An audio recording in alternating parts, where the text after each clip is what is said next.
Assalamualaikum teman-teman, nama saya Adiati, mahasiswa Pendidikan Ekonomi FKIP UHAMKA. Di sini saya akan menjelaskan sedikit tentang materi jurnal umum dan cara pengerjaannya. Sebelumnya, kalian tahu nggak sih apa itu jurnal umum? Jurnal umum adalah catatan harian mengenai transaksi keuangan pada periode tertentu. Biasanya pencatatan jurnal umum dilakukan 1 bulan 1 kali. Nah, sebelum kita melakukan pencatatan ke jurnal umum, kita harus tahu dulu nih kenapa kita melakukan pembukuan di jurnal. Nah, di sini ada beberapa fungsi dari jurnal umum. Nah, yang pertama ada fungsi pencatatan, di mana jurnal menentukan ke akun mana dan dengan jumlah berapa suatu transaksi dicatat. Yang kedua, ada fungsi historis, yaitu mendahulukan transaksi yang lebih dahulu dilakukan dengan urutan waktu terjadinya transaksi. Yang ketiga, ada fungsi analisis.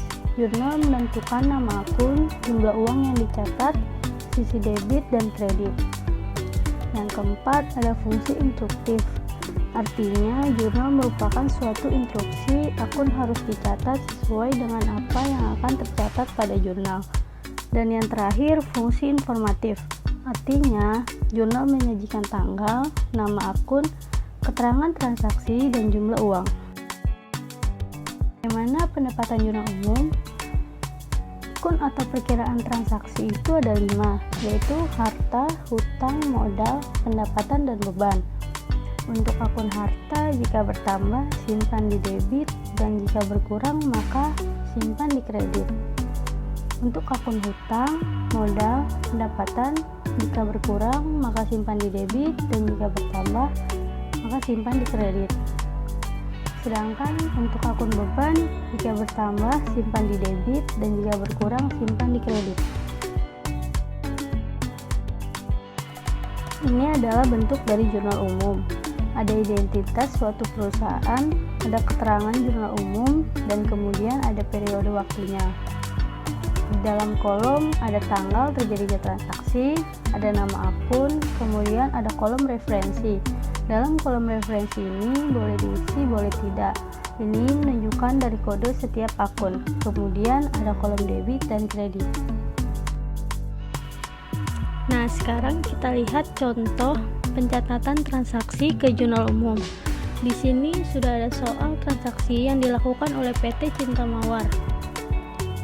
Untuk tanggal 1 Maret, Indah menyetorkan uang kas sebesar 1 juta rupiah. Ini berarti kas menjadi bertambah, lalu simpan di debit. Dan modal pun ikut bertambah, simpan di kredit. Oh iya, untuk penulisan akun kedua lebih menjorok ke kanan ya. Kemudian lanjut, untuk tanggal 5 Maret, Indah menerima uang pendapatan sebesar 500.000. Maka kas menjadi bertambah, simpan di debit, dan pendapatan juga bertambah, simpan di kredit. Untuk tanggal 18 Maret, Indah membayar gaji pegawai sebesar 500.000, maka pada beban gaji bertambah, lalu simpan di debit, dan kas menjadi keluar, simpan di kredit.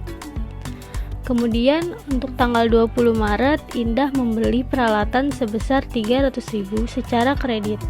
Maka peralatan bertambah, lalu simpan di debit, dan hutang pun ikut bertambah, simpan di kredit.